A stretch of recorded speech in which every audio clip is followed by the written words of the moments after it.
Assalamualaikum warahmatullahi wabarakatuh. Hello my dear students, this is Miss Wiwi and how are you? I'm very fine and I hope you are all fine too. Well, today I would like to explain you about compound and complex sentence as I've already give you some material in last meeting. However, I think some of you still have some difficulties in understanding the compound and complex sentence. So here is I made this video to explain you about this compound and complex sentence. Well, actually this is quite simple as you have ever studied in bahasa Indonesia tentang kalimat apa ya namanya kalau di bahasa Indonesia, kalimat majemuk apa ya di bahasa Indonesia namanya. Pokoknya misalkan menjelaskan tentang itu, Miss yakin kalian akan sangat mudah paham karena sebenarnya ini sangat mudah. Well, now please look at the slide. First, I'd like to explain you about the simple sentence first. Jadi simple sentence itu kayak kalimat simple seperti biasanya yang ada subjek predikatnya udah, jadi tanpa ada konjungsi atau kata penghubung apapun. Misalkan kalimat simple sentence itu ada bentuk pertanyaan, ada bentuk perintah, ada bentuk seperti biasa. Misalkan ya statement seperti biasa, I like ice cream, I subject, like verb, terus ice cream object, udah kayak gitu doang, nggak ada and, nggak ada or, nggak ada meanwhile, nggak ada so atau nggak ada because. Jadi sudah simple sentence seperti itu doang. Terus the second example is simple sentence tapi bentuk pertanyaan seperti do you like candy? Who likes candy? And then the third one is imperative. Imperatif itu maksudnya kalimat perintah. Misalkan ya, come here, sini dong, don't sit there please. Or exclamation. Exclamation itu meskipun ada tanda penting di situ ya, kita lihat di sini, bukan berarti ini kalimat perintah, tapi kayak kalau di bahasa Indonesia seperti hari ini cerah banget ya, nah, kayak gitu. Itu kan bukan kalimat pertanyaan, bukan kalimat perintah juga, namanya exclamation. Misalkan kalau dalam bahasa Inggris begini, how wonderful day it is, how wonderful your dress it is, seperti itu. Oke, mudeng ya simple sentence. Now I'd like to move on to compound sentence. Jadi ini dia, kalau dalam bahasa Indonesia compound sentence itu berarti kalimat majemuk, yaitu kalimat yang mengandung sekurang-kurangnya dua independent clause dan digabungkan oleh coordinating conjunction atau correlative conjunction gitu. Jadi compound sentence itu kalimat majemuk. Kalimat majemuk itu kalau ada terdiri dari dua independent clause. Jadi kalimat yang terdiri dari dua klausa yang independen. Dua klausa independen itu maksudnya gimana? Kalau dua klausa itu kita putus, itu masih bisa menjadi kalimat yang berdiri sendiri. Misalkan ya, kita lihat contoh nomor 1. Some of the campers went into the woods to find dry tree branches for cooking, and the others built the tents. Oke, kita lihat di sini. Ada and di sini. Kalau kita hilangkan and dan ini kita jadikan dua kalimat sendiri ya, misalkan some of the campers went into the woods, sudah kan jadi kalimat. Terus kita lihat yang setelah and, the others built the tents. The others subject, built membangun, tents tenda, objek ya maksudnya ya. Jadi semuanya bisa untuk menjadi kalimat masing-masing yang berdiri sendiri. Makanya ini disebut compound sentence atau kalimat majemuk. Nah sekarang apa aja sih conjunction yang bisa untuk compound sentences? Kita bisa lihat di sini ada and, ada but, ada nor, ada or. Biasanya seperti itu.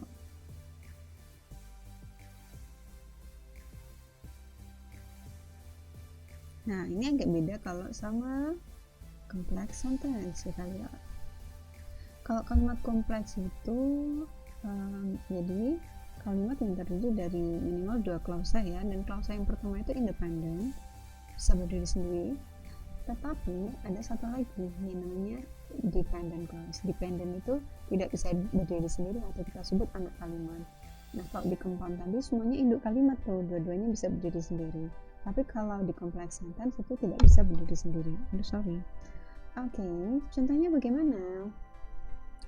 Jadi kalau di complex sentence ini nanti kalimat yang tidak bisa berdiri sendiri biasanya kita harus memakai conjunction seperti apa saja.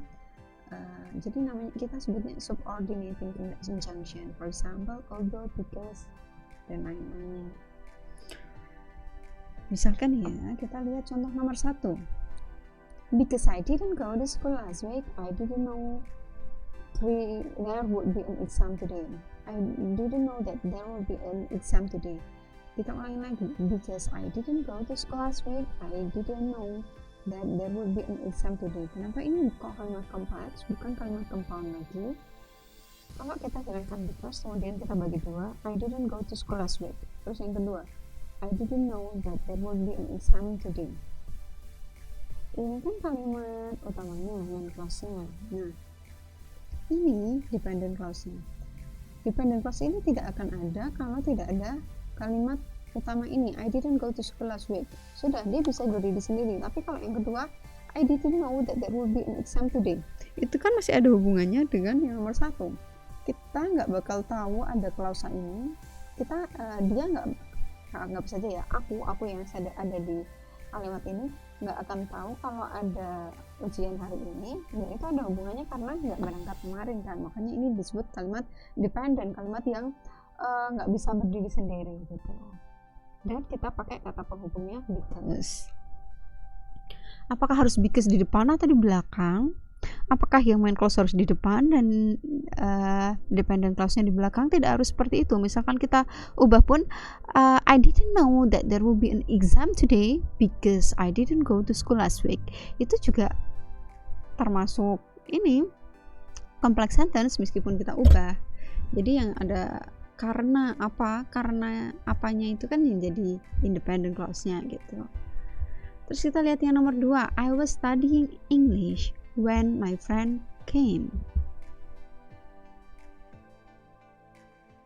I was studying English. Aku sedang belajar bahasa Inggris ketika temanku datang. Ketika temanku datang itu berarti dia kalimat apa? Anak kalimatnya. Induk kalimatnya apa? Aku sedang belajar bahasa Inggris. Itu kan sudah kalimat. Tapi kalau ketika temanku datang, apakah itu bisa dijadikan kalimat sendiri? Nggak bisa. Ketika temanku datang, dia harus ikut. Aku sedang belajar bahasa Inggris ketika temanku datang. Aku belajar bahasa Inggris, temanku datang. Terus kita hubungin itu berdua, dikasih when. Kita sedang belajar bahasa Inggris. Aku sedang belajar bahasa Inggris ketika temanku datang. Gitu. Nah, ada juga yang namanya compound complex sentence. Jadi ini gabungan dari compound dan complex sentence. Jadi ada 2 buah kalimat yang mengandung sekurang-kurangnya ada 2 independent clause dan ada 1 dependent clause minimal ya. Oke, contohnya gini, those are my principles. Principles itu kepala sekolah ya. Those are my principles and if you don't like them, maksudnya di sini prinsip. Those are my principles and if you don't like them, I have the others. Those are my principles itu independent clause. And if you don't like them, I have the others. And if you don't like them, itu juga independent clause. Tapi I have the others. Nah, itu. If you don't like them, I have the others. Itu termasuk complex sentence. Kenapa? Ada kata penghubung if di sini. Terus complex sentence-nya mana? Ini dan ini semua karena ada penghubungnya and. Begitu. Nah, ini conjunction-nya nih. Jadi ada 7 coordinating conjunction, yaitu for, and, nor, but, or, yet, so. Atau kita bisa singkat fanboys. Nah, itu adalah conjunction untuk compound sentence atau kalimat majemuk. Sedangkan subordinating conjunction yang untuk kalimat kompleks itu ada macam-macam waktu tuh bisa after, the first time, before, terus yang menunjukkan sebab akibat bisa because, also, terus yang obrolan bisa although, even though. Jadi itu semua tuh berhubungan. Seperti itu. That's all my explanation for today. If you have some questions, just please feel free to ask me. You may text me via WhatsApp or yes, post your comment in our Google Classroom. That's all. Wassalamualaikum warahmatullahi wabarakatuh.